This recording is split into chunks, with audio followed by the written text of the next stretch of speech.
Chapter 663. Did he still not understand until now? He was no longer the insignificant Elvis who would appear in front of Gu Mengmeng with an injured leg and she would not even question him about how he was injured. Now, she cared about him. Even the slightest bit of abnormality could not be hidden from her eyes. Knowing that Elvis's life was not in danger, Gu Mengmeng felt much more at ease. Turning back, she saw Oriton scooping meat from the pot with his chopsticks. Oriton met Gu Mengmeng's gaze and felt a moment of awkwardness. His gaze turned away stiffly and his hands maintained the posture of scooping meat from the pot. His face was expressionless, but it gave off an awkward atmosphere. Gu Mengmeng could not help chuckling. Oriton, what about you? Are your injuries serious? Oriton cleared his throat and kept his chopsticks. He sat upright and still, looking at Gu Mengmeng. Maintaining his usual poker face, he said calmly, "To me, fighting with stray beasts is a common occurrence. There is a limit to how much they can hurt me. So my injuries are slightly lighter than Li's. It's not serious." Gu Mengmeng retracted her gaze and stared closely at her own knees. After hesitating for a long time, she slowly opened her mouth. "What about the others, are they, all right?" Leah knew that some things could not be hidden.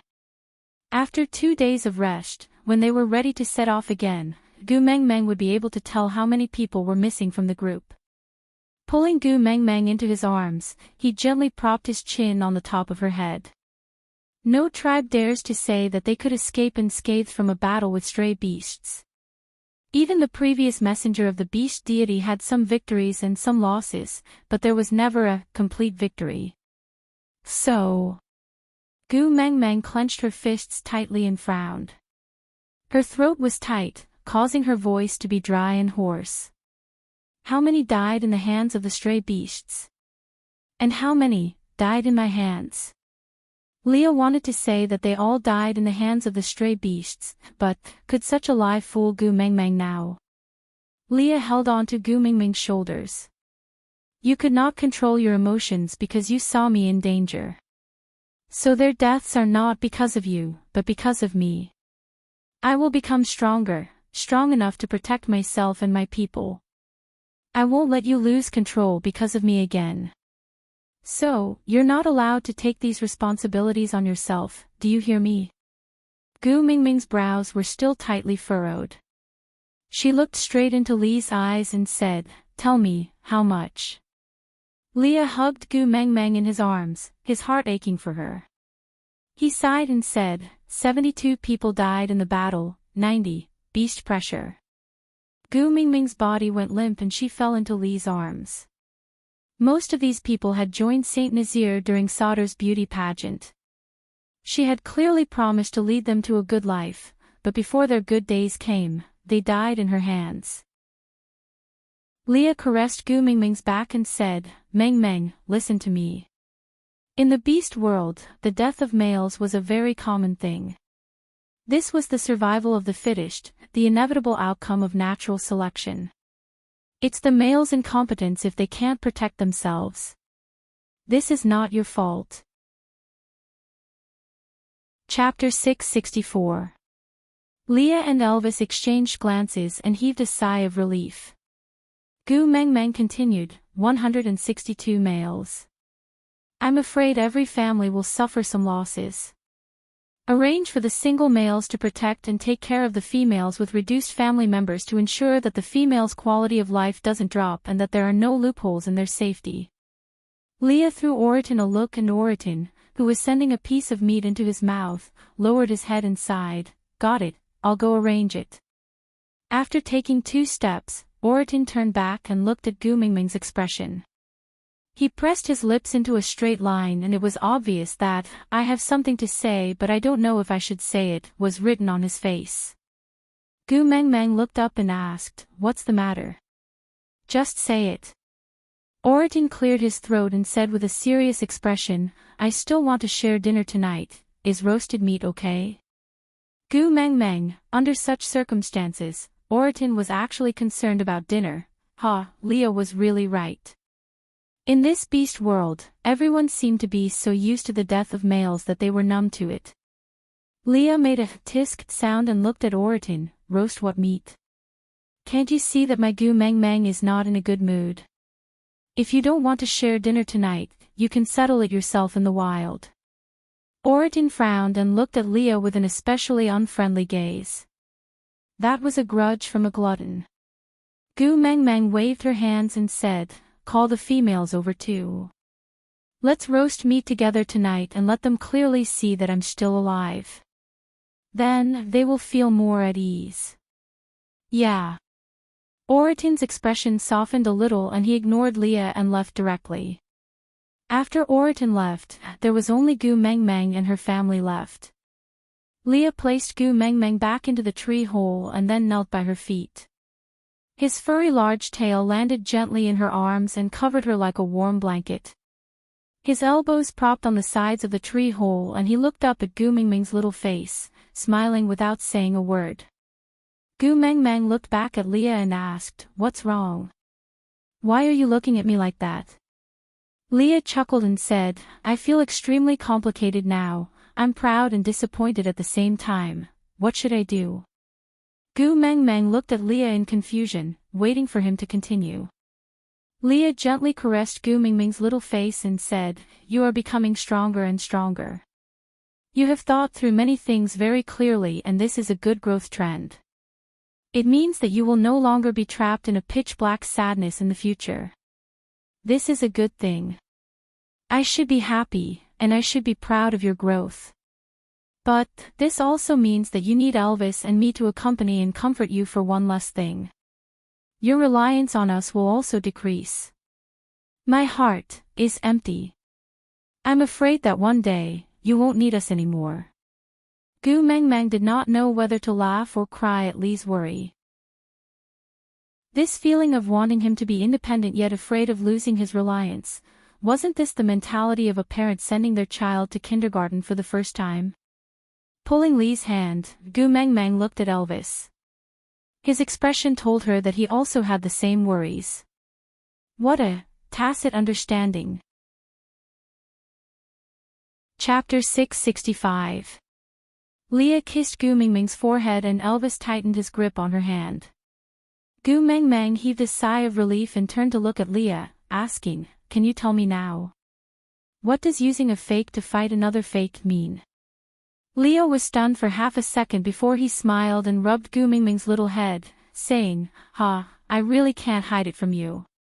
Gu Meng Meng did not say anything but her instincts told her that everything had something to do with Cole. Leah rested his chin on Gu Meng Meng's little head and said tirelessly, do you remember what I told you on the day I exiled Cole? Gu Meng Meng nodded. Her memory was frighteningly good now and it was not easy for her to forget. Leah chuckled and said casually as if he was narrating a story that had nothing to do with him, during the few years I was exiled, I hated Cole to the core. But the disparity in our abilities made me unable to take revenge. Getting close to Cole would only make me get played around by him again. If I don't want to become a clown that he can fool around with, the only way is to understand him and surpass him. Gu Meng Meng frowned. She did not really care much about the relationship between siblings but they were still a family after all. She still could not understand why Cole schemed to harm Leah. Killing someone was just a matter of nodding one's head to the ground. With Cole's abilities, it was not difficult for him to kill Leah but he did not do so.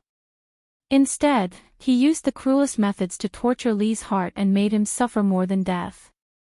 Leah suddenly chuckled and turned to look at Elvis, saying, so magical. Now when I mention Cole, I actually no longer feel angry and agitated to the point of wanting to kill someone. I even don't feel anything. Elvis chuckled and said, congratulations, you finally broke free from Cole's torment. Hatred is no longer your pillar of support in life. Leah raised his brows and said, yeah, same to you. Gu Meng Meng held her forehead and looked coldly at the two fellows who did not speak human language. She said, do I have to push you two to the wedding ceremony after the same? Leah was taken aback for a moment before looking at Gu Meng Meng ambiguously, saying, you Are you lonely? Ha! You want to see that, to relieve yourself. For a moment, Gu Mengmeng did not understand what Leo was up to. She instinctively moved backwards, but Leo leaned forward and pressed half of his body on top of Gu Mengmeng. His slender and bony hand locked her little hand above her head, while his other hand hooked her chin. He whispered in her ear, "My first time is reserved for you, how can I give it to Elvis? No matter how much you want to see, at least, let me taste your sweetness first, Gu Mengmeng felt a gust of steam coming out from her ears, just like the white smoke spewing out from a steam train after the whistle sounded. She wriggled her body a couple of times and said with a flushed face, Who wants to see?" Leah pulled away a little and looked at Gu Mengmeng slyly. He slid his finger across his lips and licked it with the tip of his tongue. His expression was seductive, just like poppies blooming in the night, making one hold their breath. "You really don't want to see it? If you ask, maybe I'll be willing to cooperate." Chapter 666. Leah spread out his hands and shrugged. He smiled evilly. "See, who is the one who is willing to do anything for you?" Gu Mengmeng held her forehead. She felt that she was almost led into a ditch by Leah again. If Elvis had not spoken up in time to shatter this rotten image, she would have had a nosebleed from Lee's slutty look. She placed one hand on Lee's shoulder and the other on her forehead. She looked up and smiled coldly. "Don't confuse me. Tell me the main point." Leah nodded nonchalantly. Actually, he was only fooling around because he was afraid that the story would be too heavy and would cause Gu Mengmeng to feel depressed. If it was possible, he did not want to talk about those unpleasant and beautiful things. He hoped that his Gu Mengmeng would only see a fairy tale-like world. However, he still couldn't do it with his current strength. Cole is the most talented among this generation in the Snow Fox clan. Be it in terms of intelligence or strength, he is the cream of the crop. It's a pity that his status is not enough to support his ambition. Big Brother and I are the stumbling blocks on his path to success. And, compared to Big Brother, he seems to hate me more. Gu Mengmeng frowned. Why? Didn't you say that you had a good relationship with Cole when you were young? Leah smiled bitterly. There was a hint of helplessness in his eyes. Yes, I thought I was good. I thought that second brother doted on me a lot, but do you think that what you think is what you think? Gu Mengmeng was confused by Lee's words. So many think, after a while, she said, Cole had an ulterior motive for treating you so well right from the start. Leo leaned back and leaned against the side of the tree hole. He looked up at the sky with a lazy expression. He said nonchalantly, a child blessed by the beast deity only appears once every few hundred years. And coincidentally, it's me. Gu Mengmeng blinked her eyes at Leah. Blessed by the beast deity. How did he bless you? Why can't I tell it all? Leah swayed his tail and said, You've seen quite a number of foxtails in solder. Did you notice any difference between them and me? Gu Mengmeng recalled carefully and stared at Lee's tail for a while. I didn't see anything. Leah squinted his eyes and leaned closer to Gu Mengmeng. Looking slightly sullen, he said, I'm not special in your eyes, am I? Gu Mengmeng was really wronged on this point. Firstly, she did not look carefully at other people's tails, and secondly, who the hell could tell the difference between every fox's tail?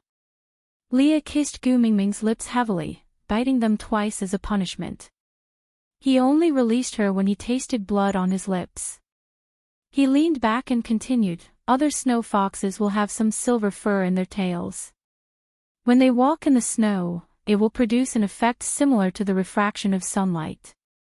As for my tail, it was pure white, without a single stray hair.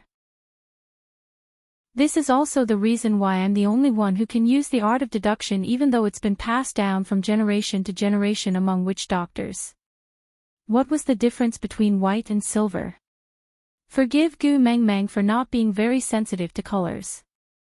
Unless the color difference was as clear as Elvis's and Lee's black and white, she really could not tell that there were a few strands of silver fur in the pure white tail. Clearing her throat, Gu Mengmeng asked, "The art of deduction you guys use, your tails to push. Aside from the topic, come on, everybody, repeat after me. Do you think that what you think is what you think? Is there anyone who is tongue-tied? Ha ha ha, that's right, it's time to say goodbye to everyone again." Chapter 667. Leah shook his head and said, "Only pure white snow foxes can sense the deity's decree and understand the hidden message in the deduction technique. As for the others, even if they learn the deduction technique, they can't decipher anything." Gu Mengmeng rolled her eyes at the mention of the beast deity.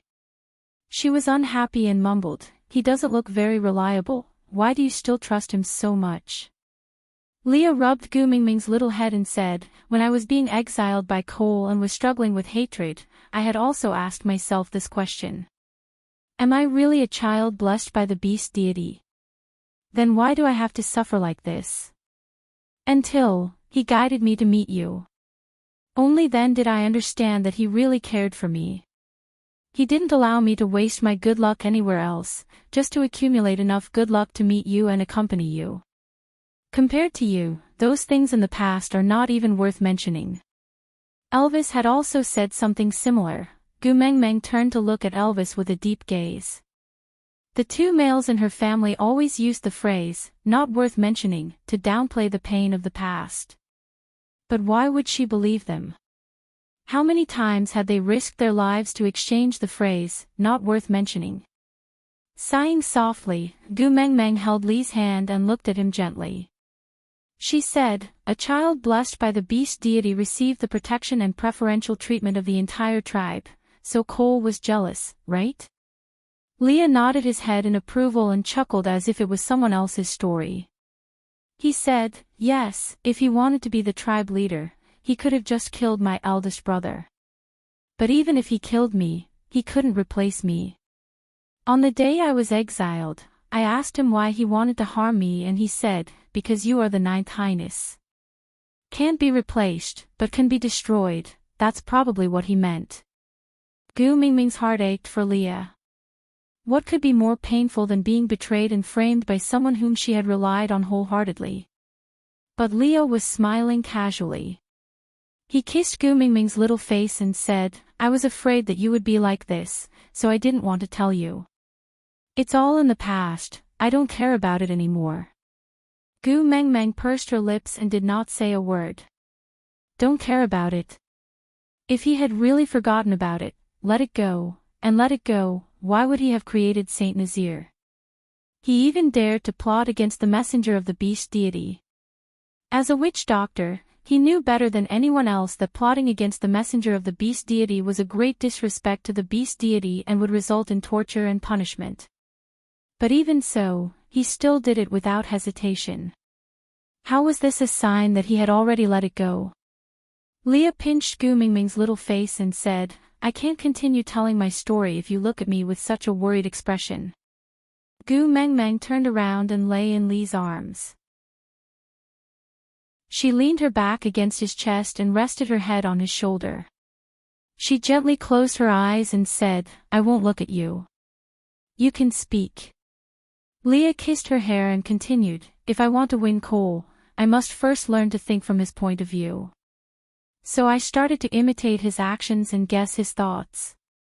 Slowly, I started to forget how the original Leah was like.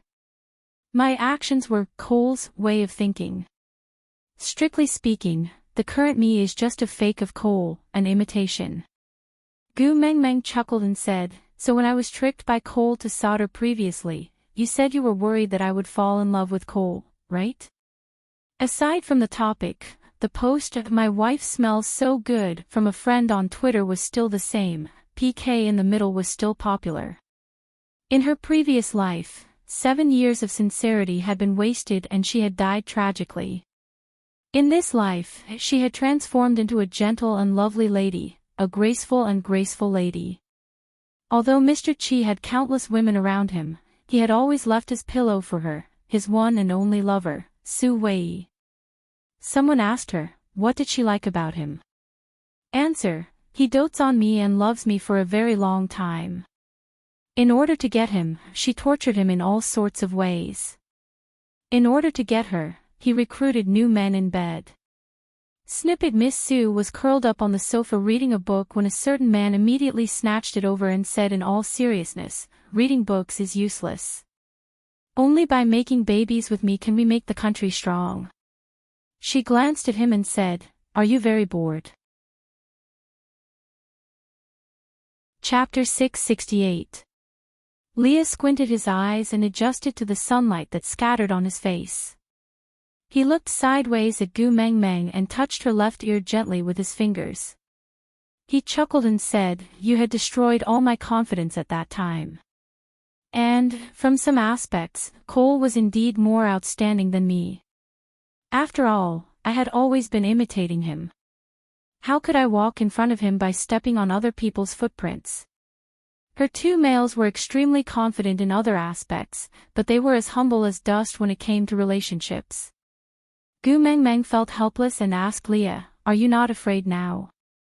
Leah pulled Gu Meng Meng. Gu Meng Meng did not have much energy and did not want to resist, so she just let him pull her onto his chest like a rag doll and lay on top of him. Leah kissed Gu Meng Meng's earlobe lightly and said with a huff, do you know why I insisted on making Elvis your first partner? Gu Meng Meng thought for a while and replied, you were afraid that I would not accept Elvis after mating with me and you would not be able to fulfill your promise. Leah shook his head and said, you are not heartless towards Elvis. Moreover, with your soft-hearted and kind personality, if I had plotted it, the time you accepted him after we mated would be shorter than the time you accepted me. Gu Meng Meng thought about it and felt that it was true. She nodded her head in agreement and then asked, why is that? Lee's fingers caressed the snow fox mark on her ear gently and his gaze was misty as he said, because I know how selfish I am. Ha! Gu Meng Meng did not understand what Leah meant. Leah smiled bitterly and said, if I was the first partner, even if I knew I could not protect you alone, I would rather drag you to death with me than to allow you to have a second male. But Elvis is different. He can give up everything for you and he can also defeat everything. Even if he had to grind his heart into pieces inch by inch, as long as you are happy, he would not say a word. It is the safest and most beneficial for you to have such a person as your first partner. The two of you must mate first so that he can suppress me in terms of strength. Only then can I be at your side with peace of mind. Because, when I can't control myself and go crazy from jealousy, there must be someone who can protect you from my madness. Leah made himself sound so evil, but Gu Meng Meng just laughed out loud. She poked Lee's brows and said, but you're so selfish, yet you gave up your position as the first partner just to be my insurance. So, I believe that no matter if it's you or Elvis, neither of you will hurt me. Leah allowed Gu Meng Meng's little hand to poke his forehead. Looking at her gentle and calm eyes, the corners of his lips curved upwards unknowingly. Of course we won't hurt you, but we will hurt those males who try to get close to you. Gu Meng Meng chuckled and declined to comment. In her life, Leah and Elvis were enough. After the incident with Snake, she clearly knew that if she didn't want others to get the wrong information, she shouldn't show any kindness from the start. Turning a blind eye is sometimes a kind of mercy. Chapter 669. Yeah, I understand. Gu Meng Meng chuckled. Lee's words meant that she did not need to worry about Cole's schemes. He and Elvis would use all means to prevent Cole from getting close to her. Actually, this was probably protection. How awkward, did he have to make it sound so sour? You really understand? Leah asked doubtfully, what do you intend to do with Burke? Gu Meng Meng sighed, Kanwoo seems to value this master quite a lot, even Heda and Jiaoyu are very protective of him. I am afraid that my attitude is too tough and will make the children sad, the little wolves cannot be hurt anymore. Leah narrowed his eyes, emitting a dangerous aura, so you intend to let him use the little wolf cubs as a cover to wander around you? Thinking about it, it was quite annoying. Gu Mengmeng glanced at Elvis, who was lying on the ground, not daring to move, and said in a bad mood, "Isn't it all because of some people? Our son has already asked for guidance. Why are you acting so tsundere and still saying, why, tisk?" Elvis wanted to explain, but after thinking about it, he swallowed it back. Leo looked at Elvis's bitter expression and could not help but laugh. With a gloating look, he said, "Some people just want to grind down Kanwa's arrogance and make Kanwa beg him a few more times, so that the little wolf pups can clearly see who is the boss in the family." But who would have thought that Kanwa would become Burke's disciple? Great, not only did he not manage to control his son, he even brought back a potential love rival. Ha, isn't this a double loss? Elvis did not dare to rebuke Gu Mengmeng, but that did not mean he would allow Leah to do whatever he wanted, so he said with a dark face, "I heard that you have been teaching Jiaoyu for a long time. From today's situation, it seems to be quite effective." Leah almost bit his tongue. Thinking of Jiaoyu's behavior today, it really made one's teeth itch with hatred, but one could not do anything to him. Turning to look at Gu Mengmeng, he pinched her little nose in a punitive manner. "It's all because you supported them that they became so arrogant and out of control. I'm afraid no one will be able to control them in the future." Thinking of her own sons, Gu Mengmeng's eyes shone with the radiance of motherly love. She rested her face on Li's chest and said, "The pupil surpasses the master, each generation is stronger than the previous one." The sunlight warmed her body and she was a little tired after a whole morning. She laid on her stomach and fell asleep. When she opened her eyes again, she was sleeping in Elvis's arms. Elvis sat boldly in the tree hole, as if it was not a tree hole, but a supreme throne.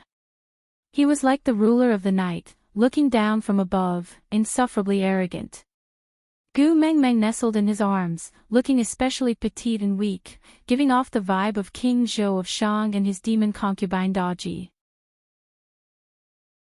There were 19 bonfires in front of them, with the biggest one on Gu Mengmeng's left and right. Leah and Oriton were working together to skewer the meat and place them on the clean leaves. Ian was on a branch above Gu Mengmeng's head, half sitting and half lying, looking a little unruly and carefree like a Lord Grim lying on the battlefield.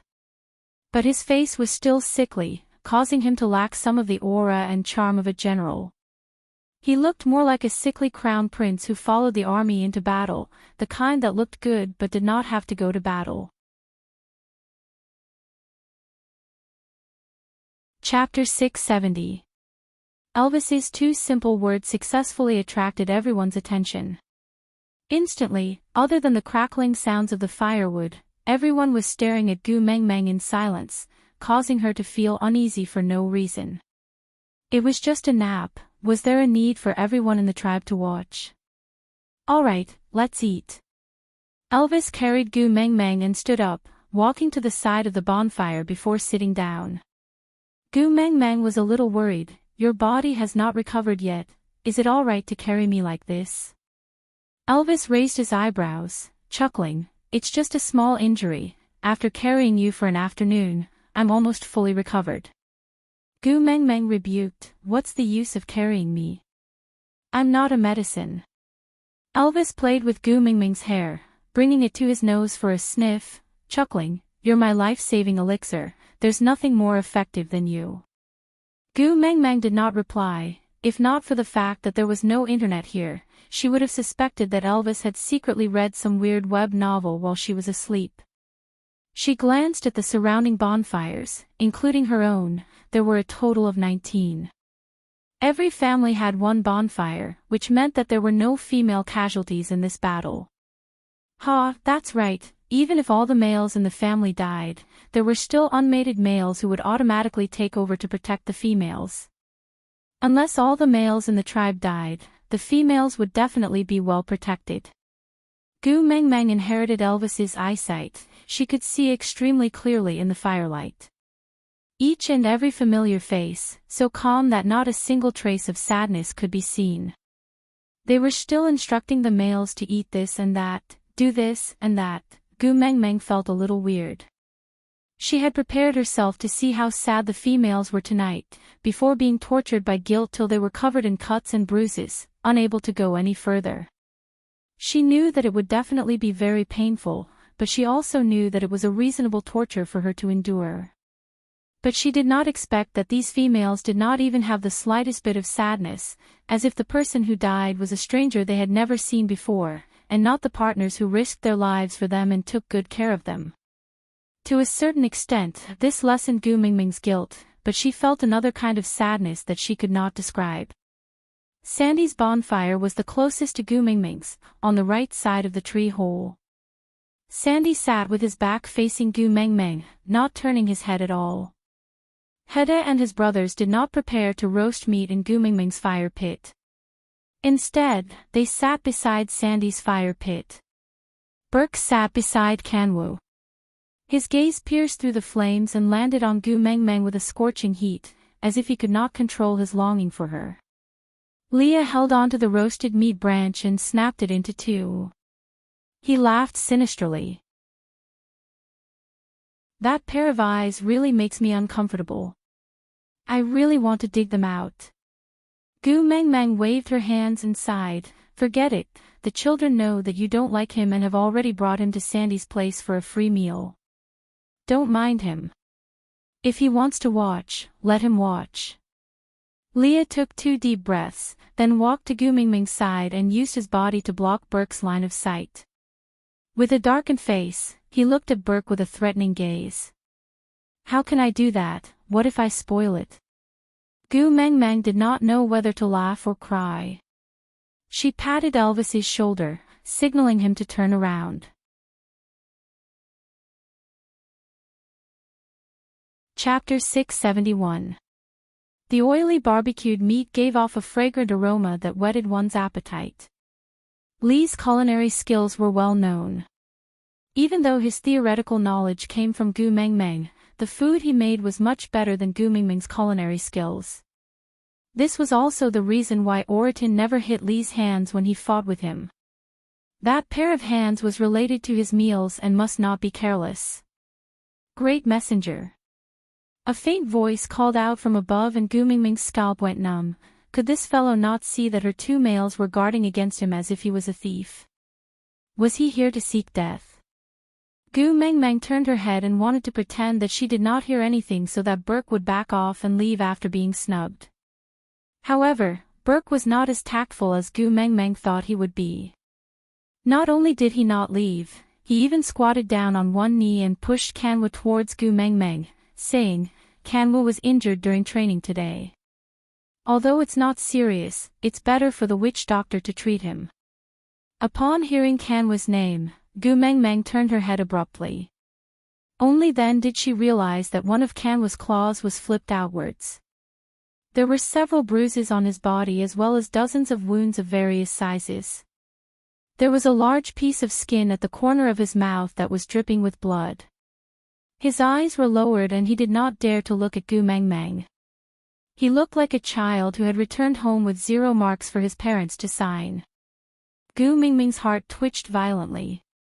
She cupped Kanwu's little face and asked with heartache, Who beat you up to this state? Kanwu lowered his head and replied in a small voice, I went hunting, and met a tiger, but I couldn't beat it. Gu Mengmeng gritted her teeth and raised her hand to give Kanwu a slap. But she could not bear to do it. So she looked up and glared at Burke angrily. Kanwu acknowledged you as his master. Is this how you take care of your disciple? Burke did not explain and just looked at Gu Mengmeng quietly, allowing her to vent her anger on him. Kanwu tugged at Gu Mingming's sleeves and explained. Mummy, don't scold Master Burke. Master Burke originally wanted me to hunt rabbits. I was too greedy and arrogant, so I secretly ran far into the tiger's territory. If not for Master Burke's timely rescue, I might not have been able to return today. Gu Mengmeng also knew that it was wrong to blame Burke, but her son was already so badly injured. She could not bear to even say a few harsh words to him, let alone hit him. Clenching her fists, Gu Mengmeng said coldly, Thank you for saving my son once again, but I feel that you are not suitable to be his master. Let his father teach him martial arts in the future." Borg still didn't say anything. He just stood there quietly. But Kanwo lifted his little face and looked at Gu Mengmeng seriously with his brows furrowed. "Mummy, I will only acknowledge the master I choose myself." Elvis retracted his arm and pulled Gu Mengmeng back into his arms. He looked at Kanwo with disdain and said, "If he falls into my hands, I will definitely not save him today. If you can't even defeat a mere wild beast, what face do you have to live on?" Gu Mengmeng turned her head and glared at him. Elvis. Chapter 672. Hooking Gu Mengmeng's chin, Elvis smiled evilly in the dark night. He looked deeply at Gu Mengmeng and said, "As long as you are happy, it is nothing to raise a little wolf cub. But when he becomes food for the enemy in the future, you are not allowed to be sad or cry." Gu Mengmeng pursed her lips. It was not that she did not understand the principle of survival of the fittest. There were too many related inheritances in Snake's memories. And wasn't this attack by the stray beasts a living example? Even a baby eagle could not learn to fly if it was raised in a hen's nest. She understood the principle, but Kanwo was her biological son. She could not help but feel heartache for him. Kanwo completely ignored Elvis, completely disregarding his words as wind blowing past his ears, dispersing as soon as it blew past him. With his little hands on Gu Mengmeng's thighs, Kanwo's azure blue eyes reflected the light from the bonfire. With a determination that did not match his age, he frowned slightly and looked into Gu Mengmeng's eyes. "Mummy, don't worry. I am not in pain, really not in pain. As a born wolf, this little injury is nothing." Gu Mengmeng was stunned for a moment before she smiled. Kanwo, this fellow, although he said that he hated Elvis and went against him at every turn, in actual fact, Father's influence was still deeply rooted in his heart. That frowning little brows, that pretended to be mature in his eyes, and that phrase, "as a born wolf," if one looked closely, it was not difficult to notice that Kanwo was imitating Elvis in many details. Patting Kanwo's little head, Gu Mengmeng nodded gently. "My son, you are so brave." Kanwo was stunned. He thought Mummy would be angry. He had challenged the authority of the family and disobeyed Mummy's arrangements. And if he had not run into the battlefield, Mummy would not have chased him into the battlefield to find him. That way, Mummy would not have been agitated to the point of releasing her beast pressure. Till now, she was so weak that she could not even sit properly, but Mummy did not blame him. Not a single word. But before Mummy woke up, he was already prepared to be hung on a tree to die or chased out of the tribe. "Mummy." Kanwo felt a lump in his throat as he called out in a childish voice. Gu Mengmeng opened her arms and hugged Kanwo. Patting his back gently, she said, "My son has grown up. He is no longer the little wolf cub who only knows how to hide behind Mummy's back for help after being bullied by Daddy. In the future, Mummy can also rely on you to protect me. My little hero." Kanwo raised his eyes. His azure blue eyes were filled with tears. He nodded firmly and said, "I will always protect my mother."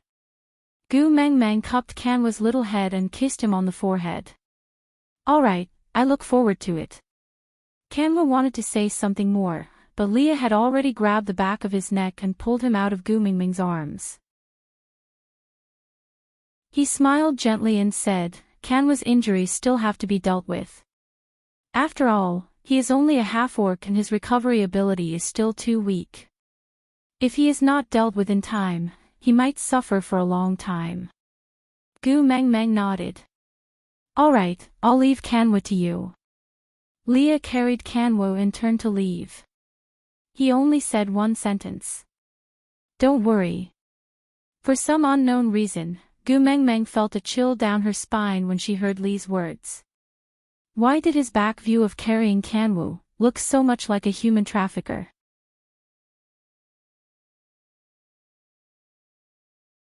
Chapter 673. Hedda carried Qixuan to Gu Mengmeng and asked, "Mummy, can we eat with you?" Gu Mengmeng used her elbow to poke Elvis and said softly, "The children are here, stop fooling around." Elvis was displeased and started to dislike these wolf pups even more. With them around, he could not even get close to them. Annoying, he should not have placed them in Gu Mengmeng's stomach in the first place. How good would it be to just throw them on the ground? Seeing Elvis turn his face away and not say a word, Gu Mengmeng then replied, "Hedda, of course you can, you are my children and should eat with me." Hedda asked again, "Then can Master Burke join too?" This. Gu Mengmeng was in a difficult position. This type of campfire party at the tribal level was shared by the entire family. Orion could stay here because he claimed to be Gu Mengmeng's guardian beast, while Ian did not even want to come down to eat from the treetop, so he did not count. It was not a problem for Hedda and his brothers to come back to eat, but Burke, Jialu walked to Hedda's side and squatted down. He hugged his knees with both hands and looked at Gu Mengmeng with his chubby little face.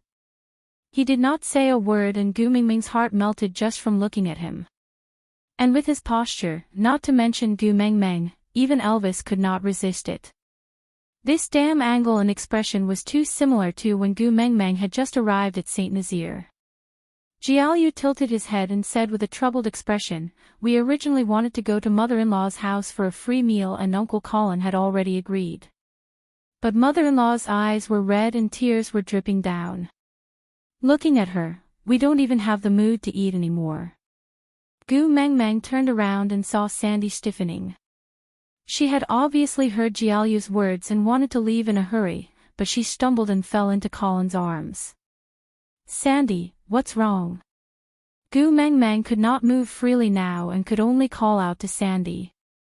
Sandy refused to turn back and just buried her face in Colin's arms, saying, I'm fine, it's just that I did not sleep well these 2 days so my eyes are a little red.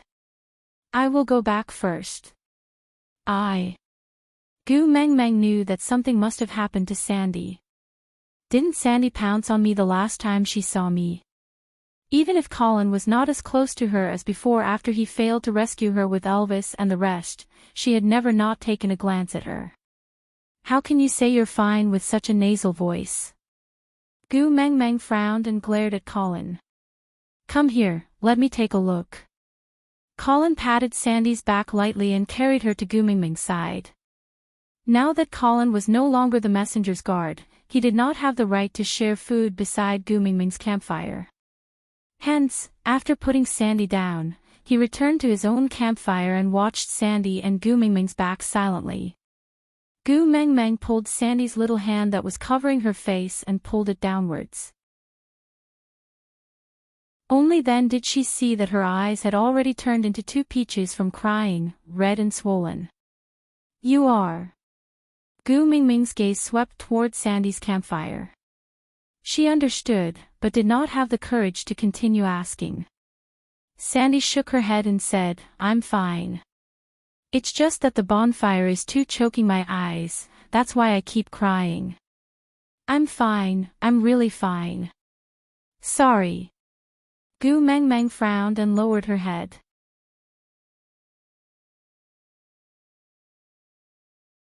Chapter 674. Sandy looked up and followed Gu Mengmeng's gaze.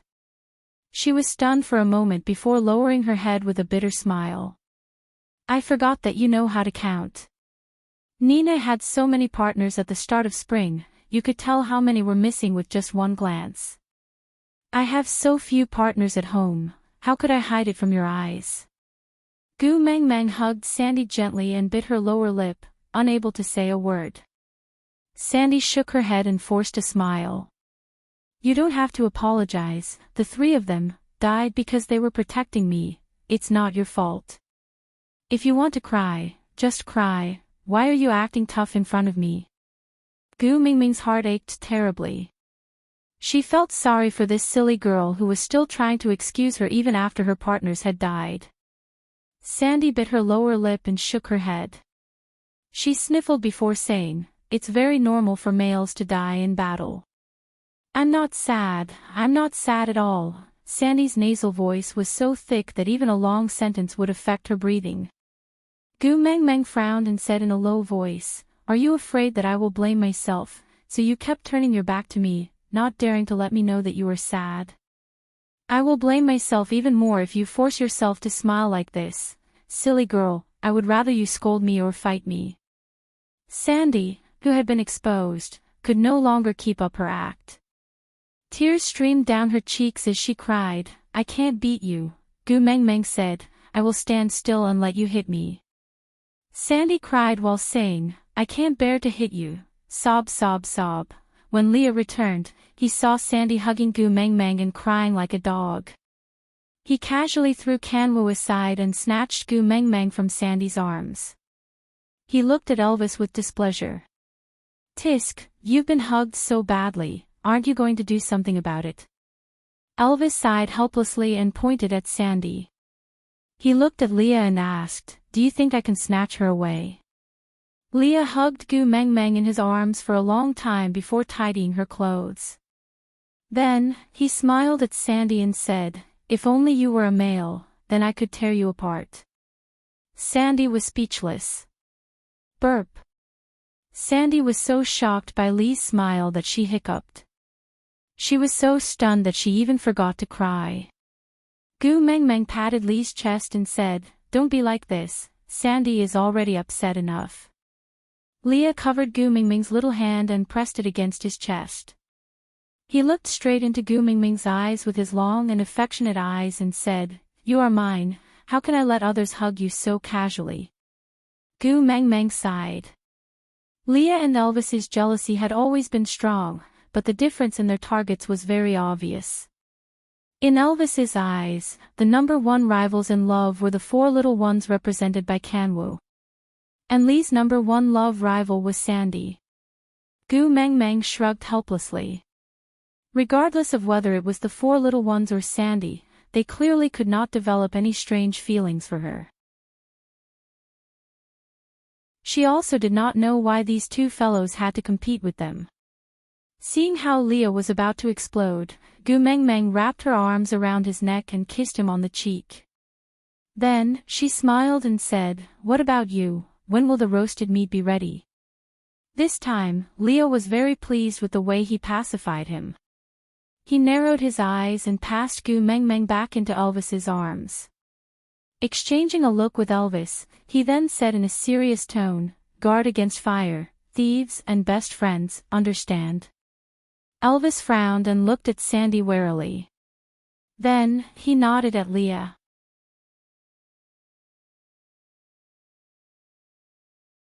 Chapter 675. Gu Meng Meng's appearance calmed the anxious hearts of these people. As long as the messenger of the beast deity was safe, the other sacrifices were all honorable. Gu Meng Meng and Elvis belonged to the powerful upper echelons. Although they were the most seriously injured, they recovered the fastest. The other second-level and third-level orcs were not so lucky. It was not easy for them to recover from the external injuries caused by the stray beasts and the internal injuries caused by Gu Meng Meng's uncontrollable pressure. Leah simply arranged for them to recuperate on the spot and continue their journey after most of them had recovered. These few days, Burke would bring Kanwu back to eat with everyone at dinner time.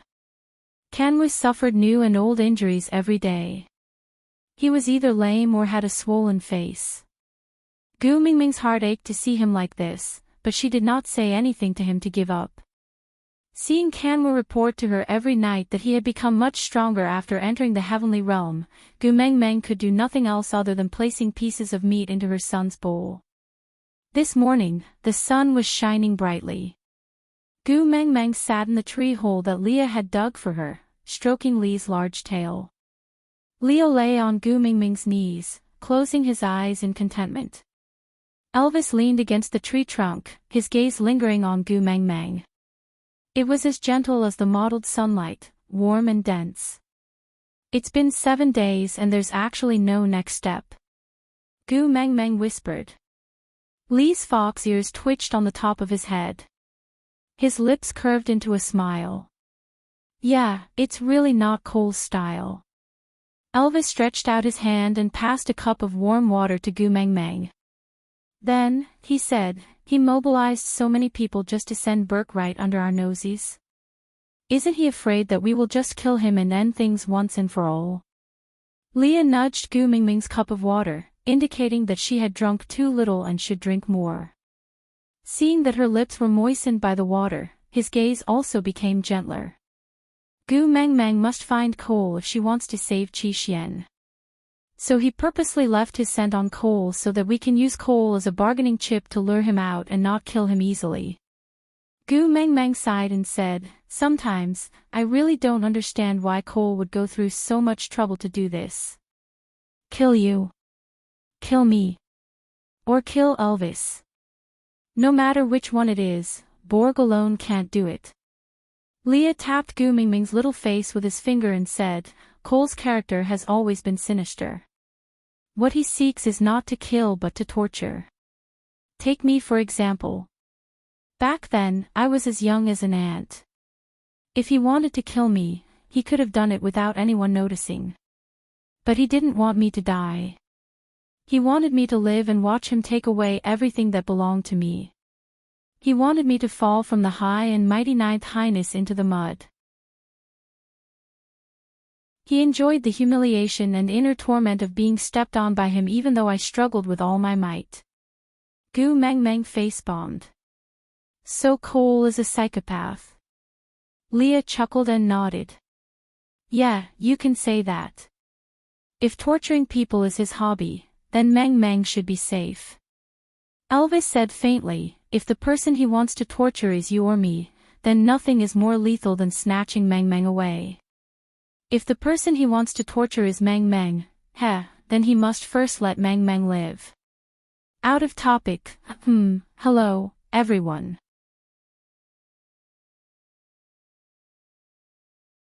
Chapter 676. Gu Meng Meng followed Elvis's train of thought and said, could it be that Cole wants Burke to kidnap me?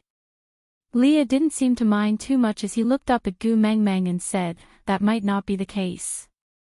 To you, Burke is equivalent to those little toys that Cole brought back from outside the tribe. They are just a tool to express his goodwill. Elvis's gaze drifted into the distance and he said, or perhaps, he will repeat his old tricks. Gu Meng Meng was taken aback for half a second before she sat up abruptly and said, you mean, to kidnap Kanwu and the rest to threaten me? Leah patted Gu Meng Meng's shoulder lightly to indicate for her to relax and said, if that is the case, Burke would not be so close to Kanwu and the rest. Cole is obviously using Burke as bait. If we are so guarded against him, how would he have the chance to strike? Gu Meng Meng was a little worried. The children had been too close to Burke recently. If Burke wanted to kidnap them, the chances of him succeeding were very high.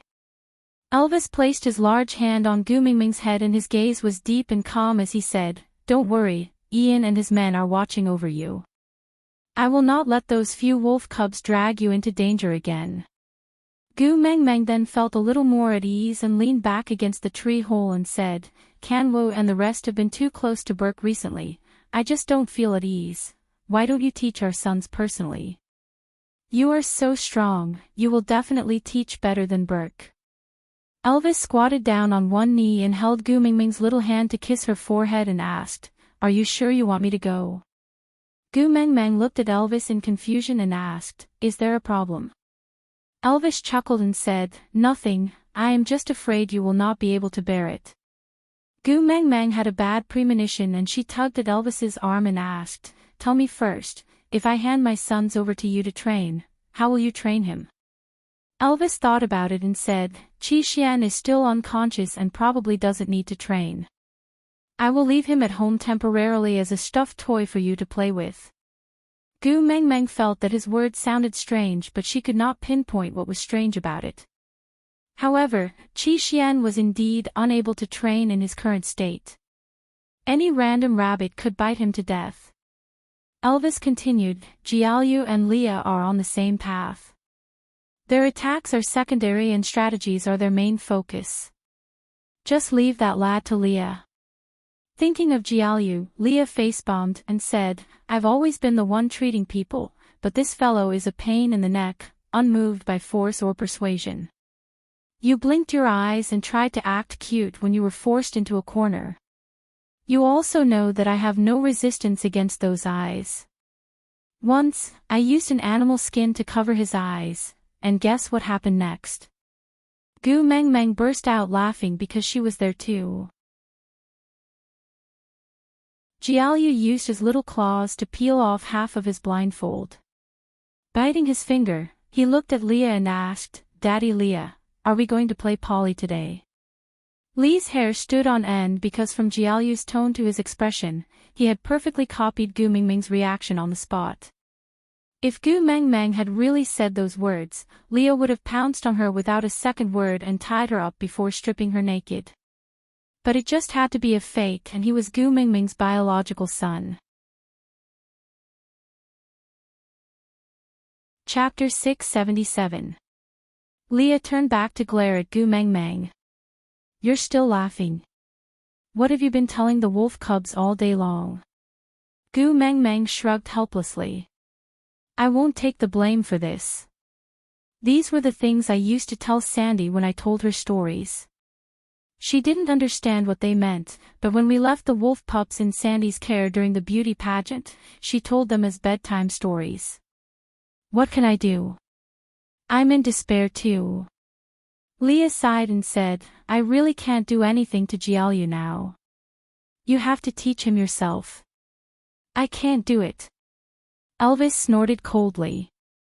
If I could do anything to him, would I need you to teach me? Leah looked at Elvis sympathetically. Ha, so you've also been eaten up by this fellow. Elvis twisted his head. The last time Gu Mengmeng wanted to talk to Sandy and forbade us from eavesdropping, didn't I bring those 4 fellows for their initial training? The other 3 were thrown into the mud. When it was Jiaoyu's turn, he hugged my leg with a pitiful look. He asked me, are you really going to throw me away? He looked so much like Xiao Meng. I couldn't even throw him away, in the end. Elvis clenched his fists so hard that they cracked. The pendulum on his head was jumping. In the end, that fellow was insatiable. He crawled on my head to pee. Pfft. Gu Mengmeng couldn't hold it in any longer. She snickered. I thought you couldn't do anything to Kanwu. Turns out Jiaoyu is your biggest headache. Elvis and Leah exchanged glances.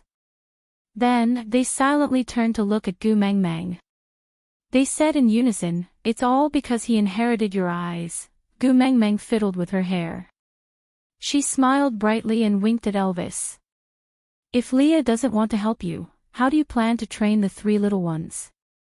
Elvis had no other thoughts other than a headache at the mention of his 4 sons. Since the moment they were born, he had been regretting doing such a stupid thing. Those 4 fellows were sent by the beast deity to torture him. But, Xiao Meng loved them. Sighing, Elvis said, throw him directly into the wild wolves and let fate decide his life or death. Gu Mengmeng was taken aback. She scrutinized Elvis's expression, trying to find out if he was joking. No, not at all. This guy was serious. Leah held on to Gu Mengmeng's shoulders before she could open her mouth. His flawlessly handsome face blocked Gu Mengmeng's eyes and he said, Elvis grew up among the stray beasts and the training he went through was 100 times harder than what he had planned. He knew that you couldn't bear to, so when Kanwa asked him to teach him, Elvis directly rejected him. Wasn't it, to erase Kanwa's arrogance? But because, if he were to train, Kanwa would not even be able to survive. Gu Mengmeng lowered her head and reached out to pull Elvis's arm. Elvis took the opportunity to pull her into his arms. He did not understand where her sadness came from, but he still hugged her with heartache. I'm just saying. I won't really throw them into the wild wolves. Moreover, even if I am willing to teach them, that kid Kanwa might not be willing to learn from me. Although Borg's methods were a little gentler, it was still safe. Don't worry, it'll be fine. Elvis could only think of this point. Chapter 678. Elvis chuckled and cupped Gu Mingming's little face with both hands. If time could be reversed and I could return to that long period of torture, I would choose to endure more hardships and then use an even stronger version of myself to welcome you, protect you, and take care of you. Gu Mengmeng lowered her eyes. I would rather you be a little weaker and suffer less. Elvis kissed Gu Mingming's little face. If I was a little weaker, I might not have met you alive.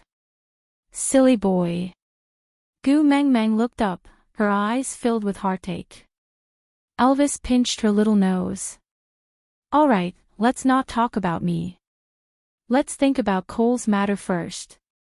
That fellow, we have to guard against him. Leah nodded and added, the injured are almost fully recovered.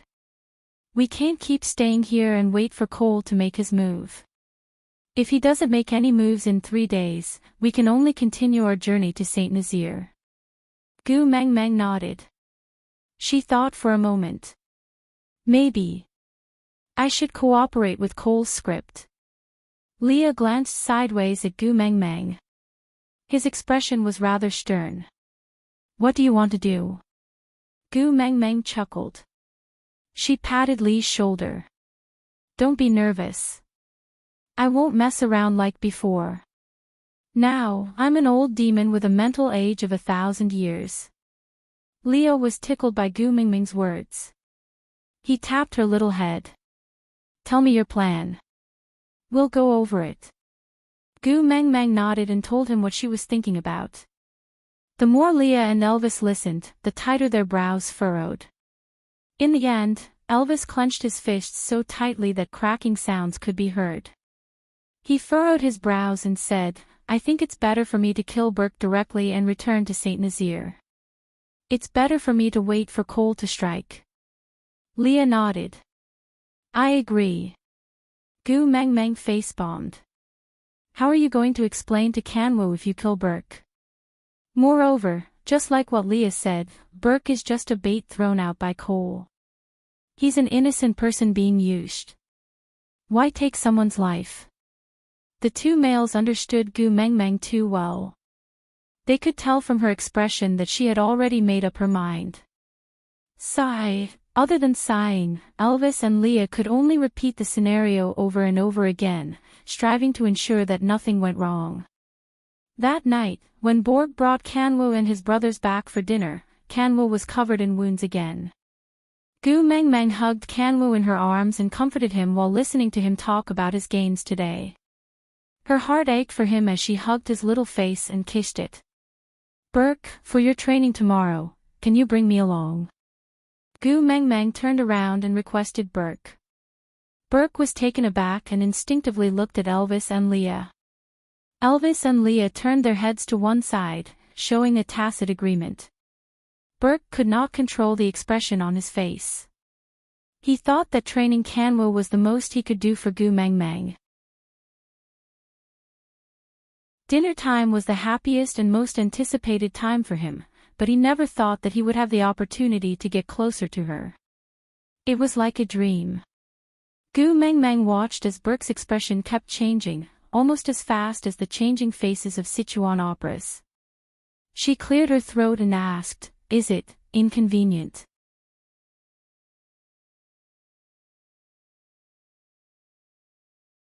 Chapter 679. Realizing that he had answered too quickly, Burke cleared his throat and lowered his head, not daring to look into Gu Mingming's eyes. A tinge of pink crept up his ears as he added, I was worried that you would feel heartache if you saw them. Gu Mengmeng chuckled and said, Children have to grow up eventually. I am willing to do anything for them, but I can't help them grow up. Gu Mengmeng tilted her head and smiled. Burke only saw it from the corner of his eye and felt as though countless flowers had bloomed in his heart. The entire world seemed to have faded away and only that faint smiling face was left in his eyes. Burke was later brought away by the three little ones. He himself staggered as though his soul had flown away. Leah hugged Gu Mengmeng jealously in his arms and rested his chin on the top of her head. Looking at Burke walking away, he said unhappily, "How long has it been since you spoke to me so gently?" This Burke, TSK, just kill him. Gu Mengmeng pinched Leah and said, "He is just a pawn being used. He is already pitiful enough to be embroiled in the dispute between us and Cole. Moreover, he is Kanwa's master after all." Leah snorted heavily through his nose. He reached out to carry Gu Mengmeng, but Elvis beat him to it. Seeing Gu Mengmeng being carried in Elvis's arms, Leah felt irritated for no reason. He bared his teeth at Elvis, revealing an angry and aggressive expression. Gu Mengmeng was taken aback. Elvis had always been the one carrying her around at home. Other than the few days when Elvis was seriously injured and Leah acted as her legs, Elvis had always been her exclusive driver. Leah had never had any objections, so why today? Elvis's expression was stern and his face was extremely black. He pinched Lee's head with his large hand and frowned with anger. "Are you trying to challenge my authority as the first partner?" Leah was stunned. He looked into Elvis's eyes and his expression froze. After a long while, he finally composed himself and used his hand to brush Elvis's wrist away. Then, he rubbed his temples and said, "Sorry, I was wrong." Elvis also kept the anger and murderous intent off his face. He did not say a word and just carried Gu Mengmeng away. Meanwhile, Leah did not chase after them. After walking for a distance, Gu Mengmeng saw that Elvis still did not look too good, so she asked, "Are you still angry?" Elvis shook his head. "I'm not angry, I'm just a little worried. Lee's condition is not normal." Gu Mengmeng recalled Lee's ferocious expression and nodded. Maybe Cole's matter had annoyed him too much. He was under a lot of pressure, so he could not control his emotions. "Don't take it to heart." Elvis sighed and said, "I hope so. But Xiao Meng, there's something you need to know." Gu Mengmeng asked with a single syllable. Elvis said, "In a family, the first partner's authority is absolute. This was the only way to provide the best living environment for the females. Although we only have 2 males in our family, we cannot break the rules. I can accept your preference for Leah, but I will never allow him to challenge the authority of the first partner. If there is a next time, I won't forgive him so easily." Actually, Gu Mengmeng did not really understand what family authority was. They were a family. Wasn't it better to talk things through?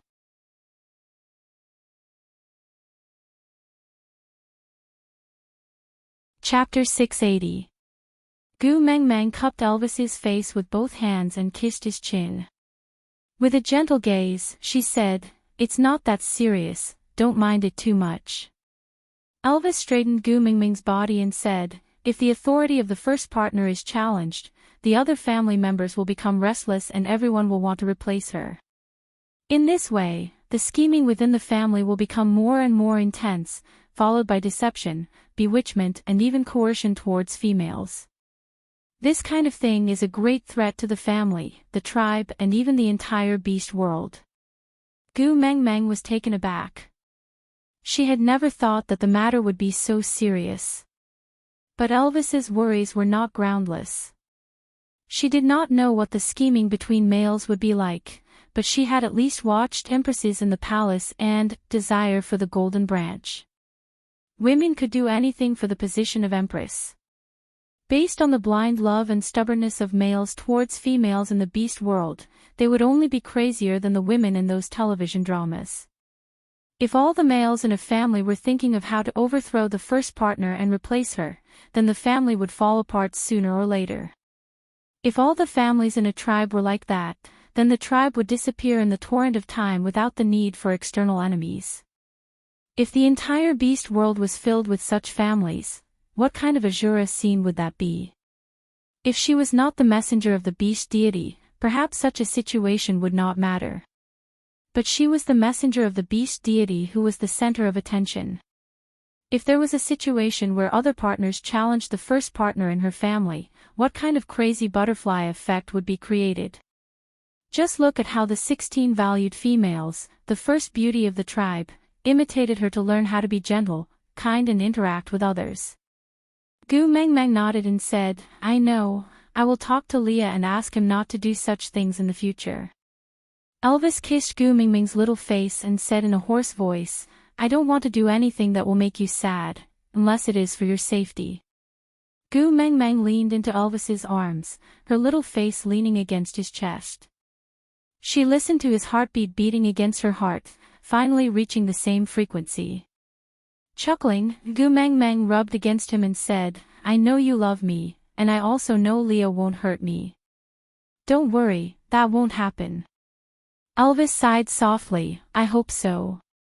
That night, Gu Mengmeng slept in the tree hole. Elvis held her little hand tightly and sat sideways at the edge of the tree hole. He used his chest as her pillow and his tail as her blanket. He secretly released a small amount of beast pressure to chase away all the mosquitoes nearby so that she could sleep more peacefully. That night, Leah did not return. No one knew where he had gone. The next morning, when Gu Mengmeng woke up, her 3 sons were lying obediently by her side. The unconscious Qi Xian was lying docilely in her arms, as if he was just sleeping. Leah was preparing breakfast, acting as if yesterday's unpleasantness had never happened. Elvis called Burke to one side and instructed him to take care of Gu Mengmeng. This made Gu Mengmeng rather surprised. He actually allowed her to spend time with Burke alone. She thought that he would definitely follow them.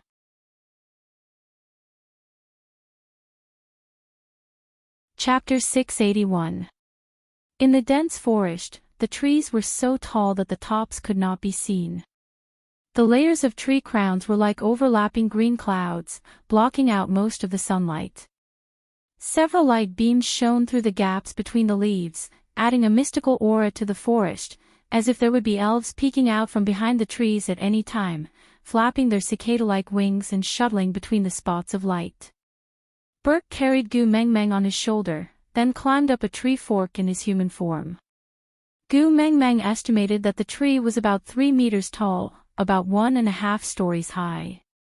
Sitting there, she could clearly see the situation under the tree, but unless it was a deliberate attack, the battle below would not affect Gu Mengmeng. Burke sat beside Gu Mengmeng, his expression a little uneasy. His eyes were fixed on the 3 little ones who were already hiding under the tree, but he could not help but sneak a few glances at Gu Mengmeng's reaction. It was Gu Mengmeng's first time participating in the children's hunt. Although she was just a VIP spectator, it did not stop Gu Mengmeng's heart from surging with excitement. It was the same feeling as watching a child participate in a cultural performance. She wanted to shake the stranger beside her and say, "Look, the most handsome boy on stage is my son." Everything was ready. After the 3 little ones exchanged glances, Jiaoyu ran into the depths of the forest alone. Gu Mengmeng frowned, worry written all over her face. Her son was not even a year old. It was always worrying for him to run into such a dangerous place alone. Burke had been observing Gu Mengmeng's reaction. Seeing her frown, he understood her worry and wanted to pat her shoulder, but was afraid that he would be too presumptuous, so he lowered his voice and said, "Don't worry, Jiaoyu is very smart, he will be fine." Well, that was not wrong. She understood the logic, but that did not stop her from worrying. Gu Mengmeng's eyes alternated between Kanwu and Heda. She realized that her 2 sons' expressions were focused and calm. They were confident in their strategy, and even more confident in their brothers. Gu Mengmeng knew that she had to learn to trust her children. Even if they were not even a year old, they would still be at the age of being pushed in a baby carriage and nibbling on a pacifier in the modern world. But here, they were youths who had already turned into half-beasts. Because of her protective nature, she had already received training later than other children. If she continued to protect her children under her wings like an old hen, how would they survive in the future? Pursing her thin lips into a straight line, Gu Mengmeng grabbed onto the tree branch below her but tightly, fixing herself on the branch to prevent herself from losing control and jumping down, ruining her son's training. Not long after, Gu Mengmeng heard the sound of wild beasts running. She turned her head sharply and indeed saw Jiaoyu's shadow. He was in beast form now and his fur color was not as black as Elvis's. It was the color of the coffee and he looked more like a husky. No matter how much it resembled a pet dog, Gu Mengmeng deeply felt the difference between a dog and a wolf. Chapter 682. Running into the middle of the encirclement, Jiaoyu suddenly braked and turned around, baring his fangs at the pursuing jackal. The jackal did not mind, after all, he was more than twice the size of Jiaoyu. Some saliva dripped down from the corners of his mouth. He had clearly decided that Jiaoyu was just a delicious piece of meat on his plate. But when Kanwu and Heda slowly walked out of the thicket and surrounded him in a triangular formation, the expression on the jackal's face began to change. It only took a few breaths' time for him to go from a sure win to a panicky one. The jackal started to circle around the encirclement, looking for an opening to break through, but the three young ones were clearly in sync, controlling the distance between them perfectly, without a single flaw. And it was also at this time that the jackal realized that his companions were no longer chasing after Jiaoyu with him. Although the three young ones were only half-orcs, an orc with his full aura could still win against a wild beast, not to mention 3 against 1. That was simply the level of crushing and hanging him up. She did not know if it was because of the good chemistry between twin brothers, or because of the effects of Burke's recent training. The three young ones' attacks were flawless. This was not because Gu Mengmeng was blinded by motherly love. She had Snake's memories in her body, and although she had only casually killed a few stray beasts during the stray beast attack, there was still a lot of battle information in Snake's memories, so her evaluation was very high. Although young, the three young ones were already showing their brilliance. Gu Mengmeng focused all her attention on the three young ones fighting with the jackal, and could not help but cheer a few times, but to not disturb her son's performance, Gu Mengmeng resisted the urge. If everything went according to plan, the three young ones should be able to end the battle quickly. But perhaps because his mother was watching, Kanwa's performance was a little too aggressive. He was too eager to prove his own growth, so under the circumstances where the time was not ripe, he rashly launched the final attack on the jackal. The jackal was on the brink of death, and in a situation where it would die if it did not fight, it was much more ferocious than usual. Yuan Wu's attack didn't bite the jackal's throat. Instead, the jackal dodged half a step and bit its muscular chest. He realized that he had made a mistake in his attack and wanted to immediately let go and retreat, but the jackal did not give him the chance and bit the back of Kanwa's neck. Gu Mengmeng panicked. If the jackal retracted its teeth, Kanwa's spine would be bitten off and he would die immediately. Just as she was about to jump down to save her son, Borg held her back and stopped her. Before Gu Mengmeng could even glare at Burke, she saw Jiaoyu pouncing behind the jackal and biting the root of his tail. With a snap, the tail was forcefully ripped off. The jackal howled in pain and heaved a sigh of relief. Kanwa took the opportunity to retreat. Shaking his head, he adjusted his rhythm and pounced on the jackal again. He gave up on the throat and pounced on the jackal's back, biting his spine. Gu Mengmeng heaved a sigh of relief. Did this lad learn from Elvis or Leah? An eye for an eye, a tooth for a tooth. Give him a taste of his own medicine. Chapter 683. In the end, Kanwa still managed to bite off the jackal's neck. With his mouth full of blood, he tossed the jackal's head aside and transformed into a human. He looked like a clean 6-year-old boy. Looking up, he stared at Gu Mengmeng with his azure blue eyes, as if he was a child who had scored 80 marks in a test and did not know whether his mother would praise or criticize him. He was at a loss and at a loss. Burke jumped down from the tree and opened his arms to catch Gu Mengmeng. Elvis had instructed him not to let Gu Meng Meng jump down from a high place. Although she had Snake's regenerative abilities and could recover by herself even if she fell, it did not mean that she would not be in pain. Gu Meng Meng was heartless and only had her son in her eyes. So she jumped down without hesitation. Burke caught hold of Gu Meng Meng steadily. He was in a daze when he saw her jump down from the tree. Her trust in him made him feel very happy. Even though she did not even look at him out of the corner of her eyes, he still felt very satisfied. What Burke did not know was that Gu Meng Meng was the legendary boldness of a skilled person. She did not believe that Burke would catch her, but she knew that nothing would happen to her if she jumped down. Flipping down from Burke's body, Gu Meng Meng hugged Kanwu and gave him a big kiss. Kanwu, come, open your mouth and let Mummy see your teeth. Kanwu did not understand and obediently opened his mouth wide for Mummy to check. Gu Meng Meng poked at his clean, white teeth with her finger to ensure that none of them were loose. Then, she pushed Kanwu's chin closed and kissed him on his round little face. Our Kanwu's teeth are really good. It's effortless for him to bite through such hard things. Mummy's teeth are not as good as yours. I can only eat softer things. Kanwu reached out his little hand and imitated Gu Meng Meng to touch his own teeth. Then, he stared intently at Gu Meng Meng's smiling face. After hesitating for a moment, he reached out his meaty little hand to poke Gu Meng Meng's front teeth. Mummy's teeth are also very good. They are neat and beautiful. You are a female and do not need to bite hard things. I will leave the best parts of my prey for Mummy to eat. Gu Meng Meng was so touched that she wanted to cry. She hugged Kanwu and kissed him left and right.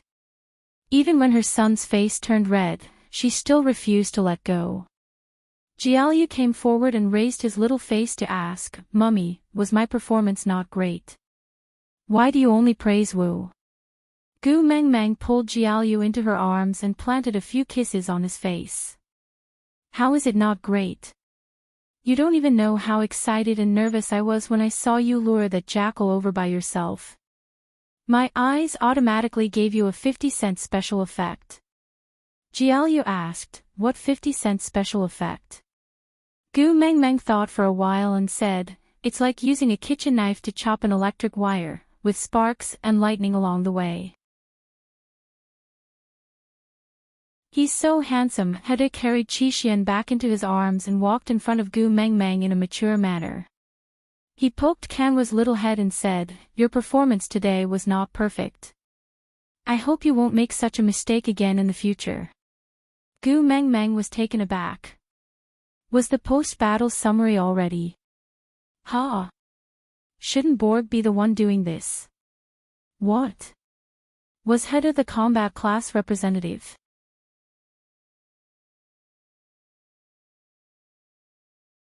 Chapter 684. Hede did not continue to scold Kanwu. He hugged Qi with one hand and patted Kanwu's shoulder with the other. I believe you. With that, Hede walked to Gu Meng Meng and handed Qi over to her. Then, he and Jiaoyu carried the jackal towards the water source, probably to clean up their prey. Kanwu walked up to Borg, raised his head, and said, Master, let's go as well. The smell of blood here is too strong, it will attract other wild beasts. Besides, Mom doesn't like the smell of blood. Burke nodded, then looked at Gu Meng Meng. Gu Meng Meng was taken aback. She then understood that Burke wanted her to decide where to go next. The status of the female was very high. As long as the female was around, the males didn't even have the right to decide where to eat. Gu Meng Meng placed her hand on Kanwu's shoulder and pulled her son back into her arms. Let's go there. I saw a patch of grass on the way here. It's suitable for a picnic. Burke smiled and nodded, following behind Gu Meng Meng quietly. He felt a kind of blissful trance, just like the colorful bubbles in the summer, so beautiful that it was unreal. He didn't even dare to speak, fearing that the bubble would burst if he did. The everlasting green grass was tender, making people feel relaxed and happy. Gu Mengmeng stretched lazily before sitting on the ground. Canwis stayed by Gu Mengmeng's side the entire time, his azure blue eyes looking at Gu Mengmeng from time to time. Thinking about how Gu Mengmeng praised him just now, he could not help but feel very happy and satisfied.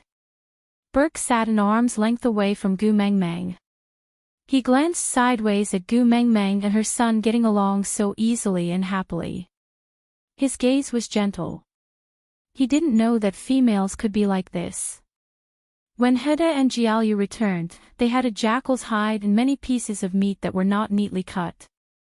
Gu Mengmeng smiled and opened her arms to welcome her two sons back. Jiaoyu pounced into Gu Mengmeng's arms and looked at her with his deep amber eyes. "Mummy, look, this is the beast skin that Heda and I tanned." Gu Mengmeng took over the beast skin and unfolded it to take a look. It was basically unusable. But Gu Mengmeng still smiled gently and said, "Yeah, it's really not bad. I think it could be spread over the table as a tablecloth. Or hang it at the door as a curtain, what do you think?" Jiaoyu shook his head and said, "No. I'm going to save it and put it on the bottom of Mom's bed during the winter." Making the bed is also possible, but why the lowest layer? Gu Mengmeng tilted her head and asked. Jiaoyu chuckled and said, "A jackal's skin is not the best and softest, it is uncomfortable when it sticks to the skin. That's why we have to put it on the lowest level to keep it warm. That way, we'll be happy." Gu Mengmeng was extremely touched. She hugged her son in her arms and kissed him. "Alright, when the time comes, let's place this skin on the lowest layer and sleep on the bed together, alright?" Jiaoyu blushed and took a step back, saying, "Mother, we have already grown up, we cannot sleep on the same bed with you anymore. You also know that your males are not normal. They might bite us to death." Gu Mengmeng face-bombed. Her own males were actually mentally ill in her son's heart. What should she do? How despairing. Sighing, Gu Mengmeng said, "No, they won't do anything that would make me sad. So don't worry, alright?" Jiaoyu smiled and kissed Gu Mengmeng's cheek. "We also won't do anything that would make things difficult for Mother. So we will learn to be independent and not let your males find excuses to go crazy." Aside from the topic, today was the last day of February.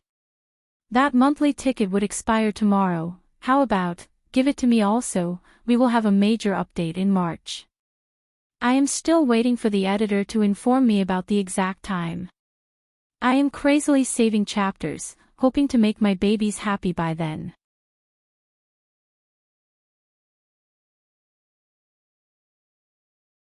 Chapter 685. Gu Mengmeng and Burke brought the four little ones for a picnic on the grassland. Although there was only one jackal and it was not enough for the wolf pups to fill their stomachs, there was still an adult Burke. This bit of meat was too little for them, but it was hunted by their sons alone, so it was enough to show their sincerity. Burke started a fire and placed the meat the children had prepared on the fire to roast. The few of them got along well, chatting and laughing. In the distance, a black and a white shadow quietly watched the person over there, but they couldn't get any closer. Mengmeng must have known they were here, because she had already turned back to smile at them several times. With Burke's abilities, although they had purposely sealed off their beast pressure, Burke would still sense their aura if they got any closer. Elvis frowned, his gaze deep and cold. How long do you think Mengmeng will have to interact with Burke like this before Cole makes his move? Leah sighed and shook his head. It's hard to say. From afar, Burke delivered a piece of roasted meat to Gu Mengmeng. They were too far away and Gu Mengmeng could not hear what he said, but Gu Mengmeng gladly received the skewer and even smiled at Burke. Leah pinched the tree trunk with his hand and with a crack, he crushed a piece of the tree trunk, leaving a comminuted wound on the body of the tree. The jackal's meat is sour and hard, Mengmeng's stomach will feel uncomfortable if she eats it. Leah said and walked forward, intending to bring Gu Mengmeng back. Elvis held onto Lee's shoulder and pulled him back. This is Mingming's decision, we have to obey. Leah turned back and sneered. Aren't you afraid that Burke, who looks so much like you see Jean, will become the third male in our family? Elvis frowned. Looking at how gentle and quiet Gu Meng Meng was beside Burke, his chest felt like it was being blocked by cotton. He could not retract the murderous intent in his eyes, but he still nodded with much difficulty. If Meng Meng likes it, I can accept it. Leah flung Elvis's hand away and said coldly, You can, but I can't. Meng Meng already has the abilities of a beast king, and is no longer an ordinary female who needs many powerful partners to protect her. Therefore, I will not allow another person in our family to compete with me. Never. With that, Leah strode towards Gu Meng Meng. Elvis shot forward and blocked in front of Leah. With a cold face, he said, Neither you nor I have the right to stop Meng Meng from mating with a male she likes. Just as you said, Meng Meng is the messenger of the beast deity, she has the right to get all the males she likes in this world. Leo raised his head and stared at Elvis coldly. Did you hear what Maya said this morning? Elvis frowned and did not reply, but that flash of darkness proved that Lee's guess was right. In the morning, when Burke brought Gu Meng Meng and the 4 little ones away, they happened to pass by Maya's temporary residence. She said to her partner, Burke is coincidentally a wolf beast too. From the looks of it, I thought he was Gu Mingming's partner and the father of the little wolves. Waving his tail, Leah said, Are you really willing to let him replace your position by Mingming's side? Elvis narrowed his eyes and gave off a dangerous aura.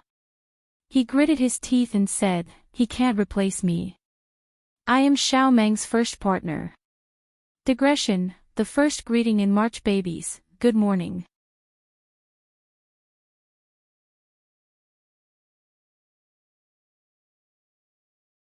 Chapter 686. Leah sneered and said, If you want to hold on to the title of first partner, you can hold on to it yourself. I'm just a partner who climbed up from a beast pet. I don't need that good reputation, I only want Meng Meng. With that, Leah transformed into a fox and found an opening to dash past Elvis's arms, heading straight for Gu Meng Meng. Elvis's brows were tightly furrowed as he watched Leah run off. Actually, Leah was right. He was just as jealous, about to go crazy and wanted to dash over to take Gu Meng Meng away. Moreover, the magnanimity of the first partner did not seem to be that important, or else, how could Leah easily find an opening to create trouble in front of him? Sighing, Elvis followed Leah with large strides, heading towards Gu Meng Meng. Leah had already circled Gu Meng Meng in his arms, his furry large tail replacing Qixuan's position, occupying Gu Mingming's embrace. Hede carried Qi Xian in his arms and looked helplessly at Leah, who was staring at Burke while being intimate with Gu Meng Meng. He pulled Jiaoyu and Kanwu along helplessly. Let's go eat over there. Jiaoyu and Kanwu looked at Gu Meng Meng helplessly and shook their heads. They did not say a word and followed Hede to the fire pit to start sharing the roasted meat. When Elvis walked over, he saw Leah hugging Gu Meng Meng, kissing and rubbing against her, as if he was replacing the lingering smell of Burke on Gu Mingming's body. Burke stood 3 steps away, quietly watching Leah act coquettishly towards Gu Meng Meng and Gu Mingming's unprincipled acceptance. He would be lying if he said he was not envious. Elvis took Gu Meng Meng from Lee's arms and turned to look at Burke. Thank you for taking care of Xiao Meng for the entire morning. We are here to bring her home for lunch.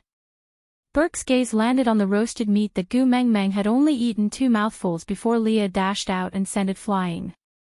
He felt a little disappointed but did not have the right to stop him. He could only nod without saying a word. Elvis carried Gu Meng Meng and turned to leave. When Leah walked past Burke, he chuckled and said, The injuries on your back are almost healed. Do you intend to let the wolf pups hunt you and eat ready-made food? Burke did not say a word and just quietly watched Gu Mingming's receding figure. A red glow flashed across Lee's eyes, but it disappeared in an instant. He smiled, a smile like a flower on a high mountain. When Gu Mengmeng had walked far enough and could no longer hear his words, Leah then said, "No matter what his motive is for you to get close to Gu Mengmeng, I will not let you succeed. Keep Kanwo on your good side. If one day he discovers your true colors and falls out with you, I will let you get to know Saint Nazir's witch doctor Leah again." With that, Leah flew out and chased after Elvis and Gu Mengmeng. "Mengmeng, I stewed a bird for you today. Mengmeng, did you miss me this morning?" "Mengmeng, call me Daddy." Leah. Burke stood at his original spot, not moving an inch.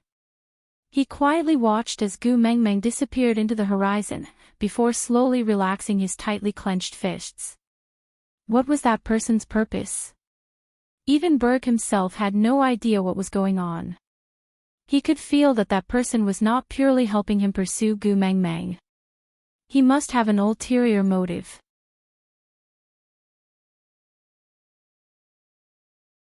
Chapter 687.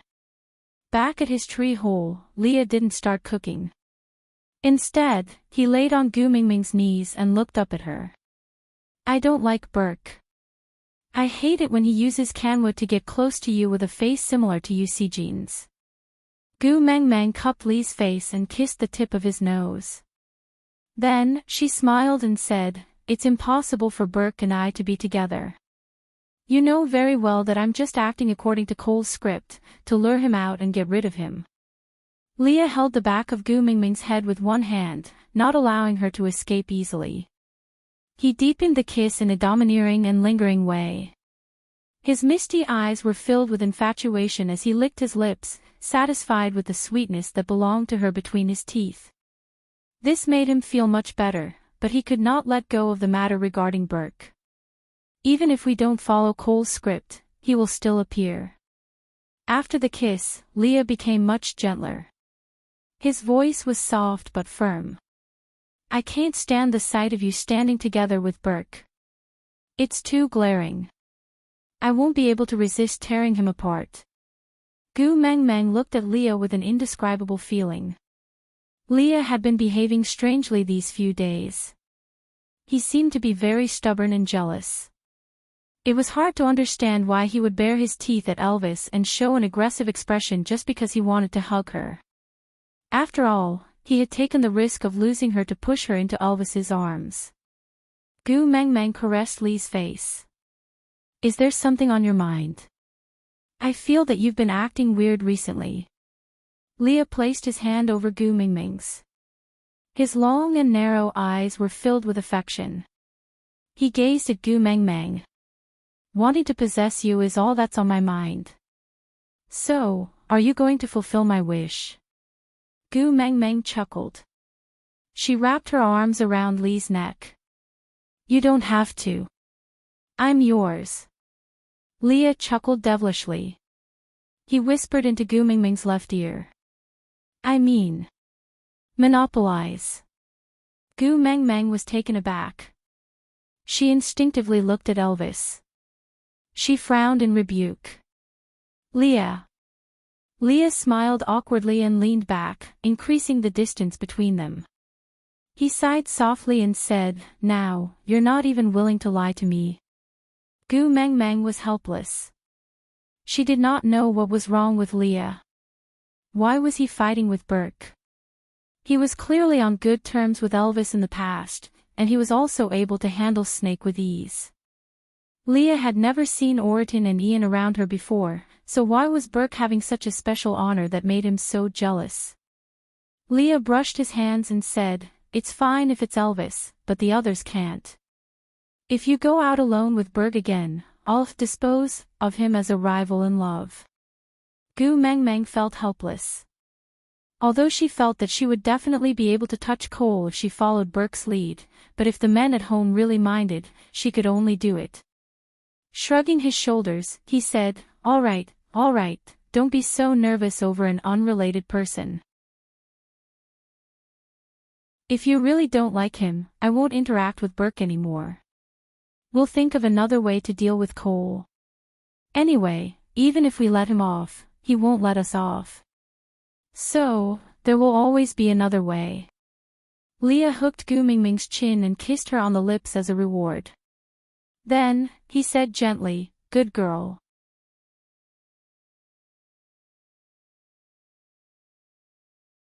Chapter 688. After giving up on the plan of using Burke to lure Cole out, there was no need for the tribesmen to continue recuperating on the spot. Oriton and Ian arranged everything according to plan, and the next morning, everyone was ready to set off towards St. Nazaire under Gu Mingming's command. Burke would invite Gu Mengmeng to accompany the three Canwa brothers to hunt with him every morning, but Gu Mengmeng never agreed. Every time, she would just reply with, "You guys go, I'm not going." She did not even have an excuse to avoid it. But even so, Burke still insisted on appearing before Gu Mengmeng every morning, telling her roughly where he would be training the Canwa brothers that day, what kind of ferocious beasts they would encounter, and what kind of heroic performances the children might have. At the start, Gu Mengmeng rejected all of them. But to Gu Mengmeng, participating in the children's progress was not a small temptation.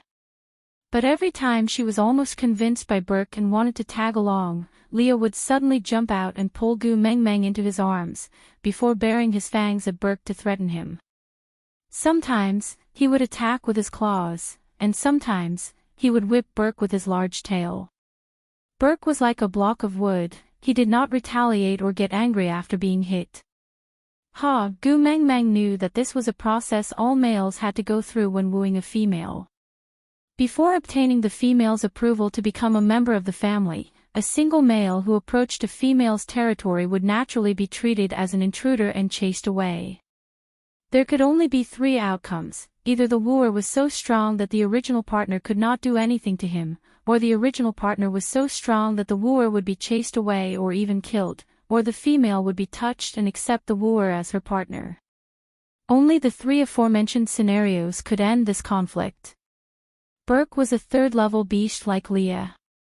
Although he was not at his peak condition and might not be Lee's match, he was not completely helpless. But he just stood there and let himself be beaten, so that he could put on a submissive attitude so that they could get along better after becoming a family. Gu Mengmeng sighed. It seemed like Burke was serious about her. With this understanding, whenever Burke came to invite her, Gu Mengmeng would just avoid him. In order to prevent Leah, who was like fire and water with Burke due to his recent jealousy, from accidentally killing Burke, Gu Mengmeng would pester Leah to hug her so that Elvis could reject Burke's invitation. The team with 18 females moved as slow as a snail. 5 days later, they finally arrived near St. Nazaire. Tidy up and rest. Elvis carried Gu Mengmeng in his arms, raised his hand and gave his orders. These 4 simple words sounded like an imperial edict that couldn't be defied. Everyone could only submit to him. Burke walked over again. This was his second time looking for Gu Mengmeng today.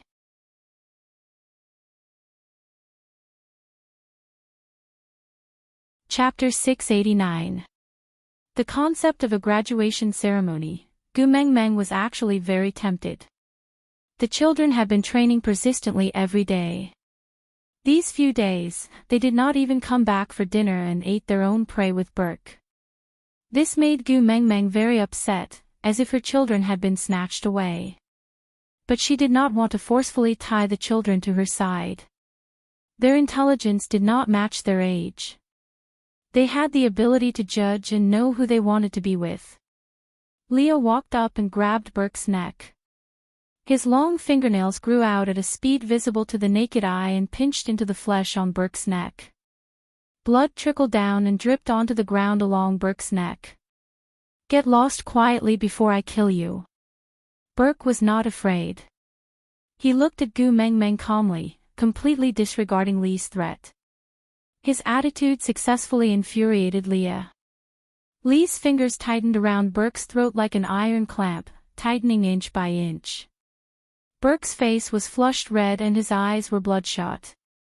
But he still clenched his fists tightly, resisting his instincts to escape and retaliate. Escaping was equivalent to giving up. As for retaliating, even if Gu Mengmeng accepted him, she would never be able to get along well with Leah in the future.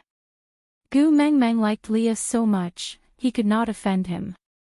Gu Mengmeng hurriedly jumped down from Elvis's arms and crashed into Lee's. With her back facing Burke, she did not even spare him a glance. She looked up at Leah with her clear eyes and said, "I want a hug." Leah lowered his head and met Gu Mingming's coquettish look. His malevolent aura gradually dissipated and his hand slowly returned to his own, transforming into fox claws before reverting back to human hands. The blood stains on them were all gone and they were clean and spotless, as if they had never been stained with blood. Carrying Gu Mengmeng, he turned and left without even giving Burke a glance. After walking for a long distance, so far that even with Gu Mingming's hearing, she could not hear any news from her tribesmen. Leah then found a tree to lean against in satisfaction. He circled Gu Mengmeng in his arms and slowly closed his eyes. Lee's large tail was wrapped around Gu Mingming's waist. The side of her face was pressed against his chest while his chin rested gently on the top of her head. "I feel like I'm losing more and more control over my emotions." Lee's voice was filled with fatigue and a tinge of helplessness as he said, "You are becoming more and more important to me every day. My tolerance towards other males who try to get close to you is getting lower and lower by the day. If this goes on, I really can't guarantee that I won't be able to hold back when Borg comes to invite you again." Gu Mengmeng also felt the recent changes in Leah. Although he no longer showed any aggressive expressions towards Elvis, she could always see Lee's resentful look when Elvis hugged her. That was why she had been unwilling to accept two partners from the start. Not everyone could enjoy the happiness of having multiple partners. Gu Mengmeng knew that she had lost out to Leah and Elvis in the world of relationships. So even though she knew that Leah was not in a good mood recently, she could not criticize him or even abandon him like other females.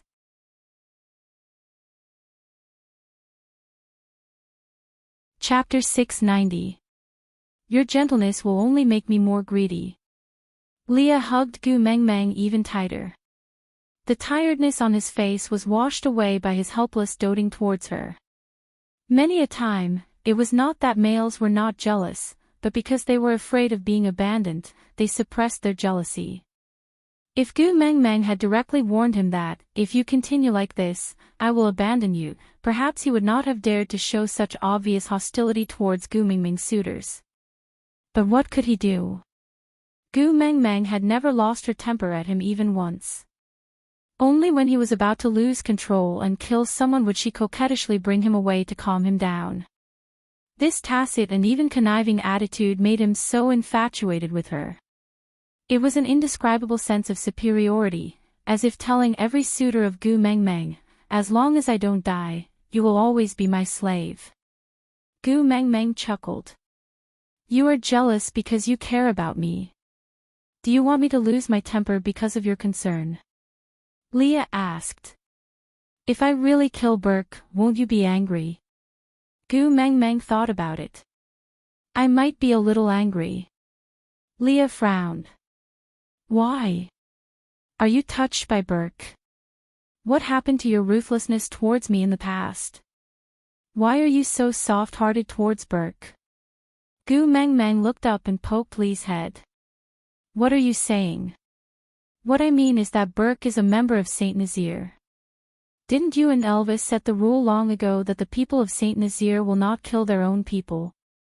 If you break this rule because I did not give you a sense of security, I might be a little angry at myself." Leah was taken aback. He pulled Gu Mengmeng back into his arms and continued to press his chin against Gu Mingming's head. "Gu Mengmeng, after we capture Cole and wake Qi Xian up, let's go find the kiss of the ocean." Gu Mengmeng froze. She frowned and looked down. Her voice was trembling. "You know about the kiss of the ocean?" Leah was so sensitive. How could he not notice Gu Mingming's strange behavior? He held Gu Mingming's shoulders and looked at her sparkling eyes. "My father once told me that the kiss of the ocean is the essence of the ocean. It can cleanse and contain everything. So I was thinking, if we could find it, maybe we could wash Snake's poison off your body so we could mate. Gu Mengmeng nodded stiffly, instinctively avoiding Li's eyes. Leo lifted Gu Mingming's chin with his well-defined fingers, not allowing her to avoid his gaze. With a probing gaze, he asked, "What are you worried about? Tell me." Gu Mengmeng bit her lower lip and shook her head. Nothing. Leah did not speak for a long while and just hugged Gu Mengmeng in his arms. He sighed and said, "I know you are hiding it, but I don't dare to pursue. What should I do? This feeling seems to be more unbearable than Berg's pursuit of you. I want to know the truth, but I also feel that the truth might torture me to the point of insanity." Gu Mengmeng did not say anything and just hugged Leah back gently. Until Leah had already fallen asleep, she then said softly, "Don't worry, I won't leave you guys." This sentence made Leah feel as though he was struck by lightning. His entire body froze.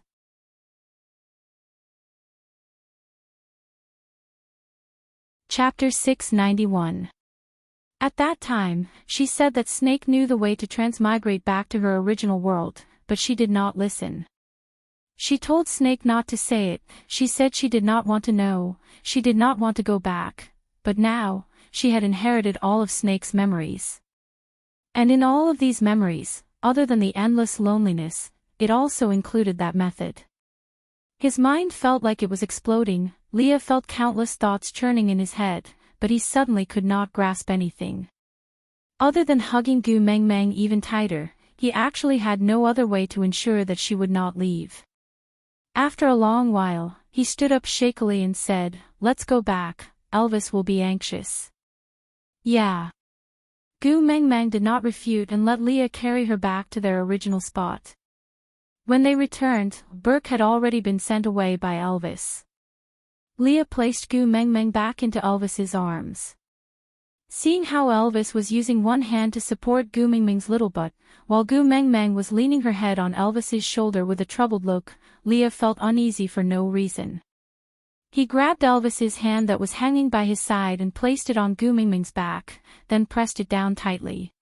His eyes were filled with unease as he exhorted, "Hug her tightly, hug her tightly." Elvis did not understand and looked at Leah in confusion, asking, "What's wrong?" These few days, Li's emotions were not normal, openly and secretly snatching Xiao Meng away from him. He would never let go when he could hug her. Why did he push Xiao Meng back into his arms today? Leah shook his head and said, "Meng Meng is hungry, I will go hunt." Before Elvis could say anything else, Leah had already transformed into a fox and ran away. It was just hunting. Did he need to transform into his original form? Elvis looked in the direction that Leah disappeared in a daze, but did not say anything else. He just lowered his head to look at Gu Mengmeng, who was obviously not in a good mood, and asked, "Did you quarrel with Leah?" Gu Mengmeng shook her head but did not say anything.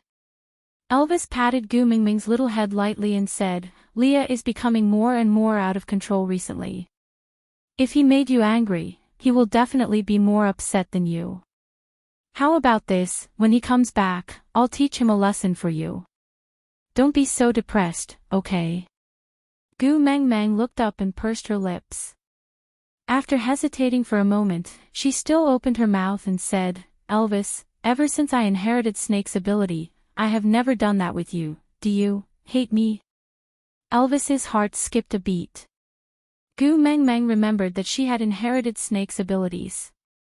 But what Elvis remembered was the scene where Gu Mengmeng was almost killed by Ellie because of his incompetence. He would always remember the day when Snake appeared in front of him carrying a badly mutilated Gu Mengmeng. She was so badly injured that she was on the brink of death, and he could not even stand up to carry her. How weak! Those two words were like a knife that constantly tortured his heart. He had to become stronger in order to protect her. And now, she had become a little poisonous person that he could not touch. Was it not because he was too weak to protect her? Blame her. Why should he blame her? He was thankful that she hadn't abandoned him because of his incompetence.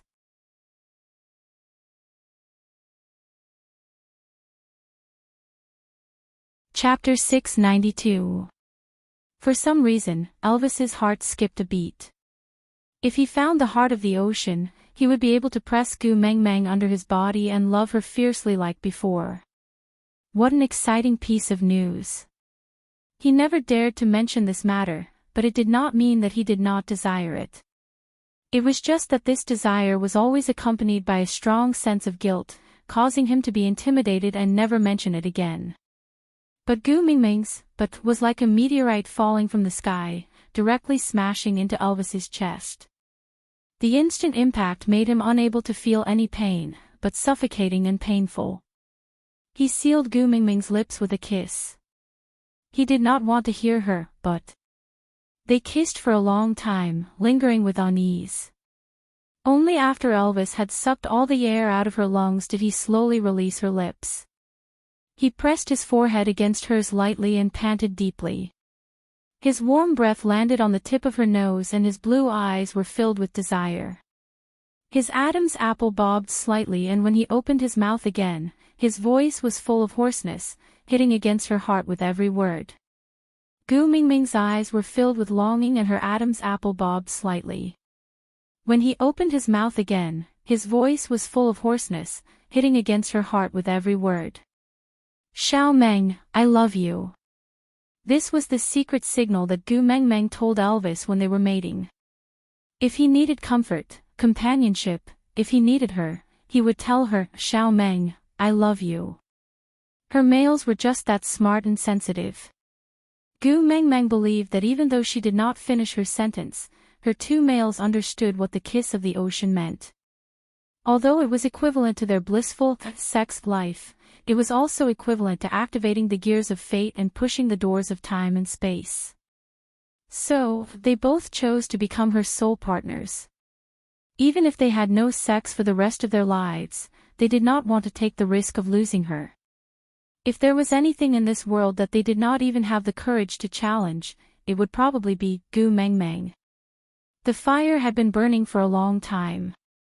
Oritin, who always shared meals with them on time, had already brought back the hunted animals and prepared them. But Leah, who had gone out to hunt, had not returned yet.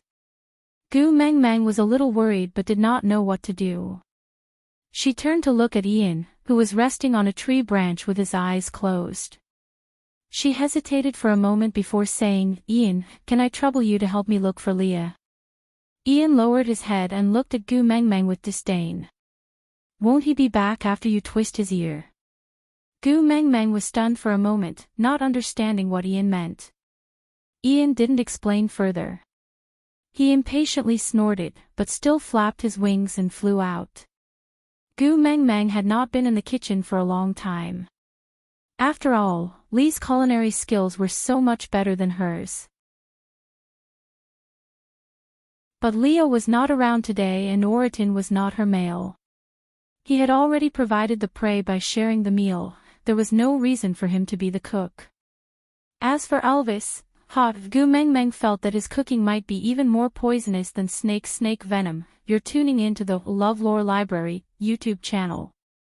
We're so grateful for your support, and don't forget to subscribe to join us on this incredible journey through captivating stories. Your generosity through donations truly makes a world of difference, as it's the primary source of revenue that allows me to expand and enhance this channel for you. Thank you from the bottom of my heart for being a part of this adventure.